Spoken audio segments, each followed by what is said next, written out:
Bonjour, je suis Désiré Laflamme. Je viens de recevoir un message de Herménégilde. Quel drôle de prénom. Celui-ci m'écrit: Bonjour, Monsieur Laflamme. Depuis des années, j'entends parler du Kama Sutra. Est-ce un livre utile pour la vie de couple? Devrais-je le lire? Mon cher Herménégilde, avant de commencer, j'aimerais te dire une chose qui, j'en suis sûr, ne sortira pas d'Internet. Tu me demandes un livre illustrant 300 positions sexuelles si c'est intéressant? T'es pas travaillant ben pour me demander ça, toi là. T'es lâche pis pas à peu près. Tu dois être le genre de gars à dire qu'il aime tellement le travail qu'il passerait des heures à regarder les autres travailler. Tu dois être le genre de gars à faire des dépressions pré-professionnelles. Lorsque tu entends 3 fois le mot « travail », il doit commencer à avoir des bourdonnements dans tes oreilles. Toi, là, tu dois être un super gars d'équipe. Toujours là à encourager les autres à travailler pendant les pauses commerciales à la TV. Ah oui, tu dois aussi faire traîner tes bas, là, juste pour faire sentir ta chérie utile. Eh bien, mon Herménégilde, je vais tout de même répondre à ta question. Tout le monde pense que le Kama Sutra est un genre de référence en matière de sexualité. Tout le monde en parle, mais personne ne l'a lu. Pourtant, quand on lit ce livre, on s'aperçoit tout de suite que c'est un livre d'humour.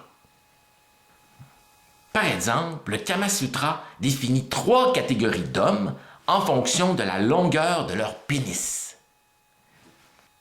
Le lièvre, le taureau et le cheval. Je pense qu'il manque une catégorie entre le lièvre et le cheval. Celui qui a écrit ça, là, il n'a pas dû aller dans les douches pour hommes ben souvent. De la même manière, il existe pour le Kama Sutra 3 catégories de femmes en fonction de la profondeur de leur vagin.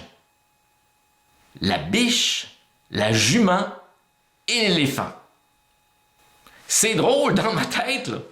L'éléphant, là, c'était plutôt une catégorie de gars. Dans la version hongroise de 1835 du Kama Sutra que j'ai sous les yeux ici, là, voici comment ce livre indique comment reconnaître une femme éléphant. Lorsqu'elle enlève sa petite culotte, il commence à avoir de l'écho dans la pièce. Elle est entourée de spéléologues. Et finalement, tu dois l'avertir lorsque tu es entré.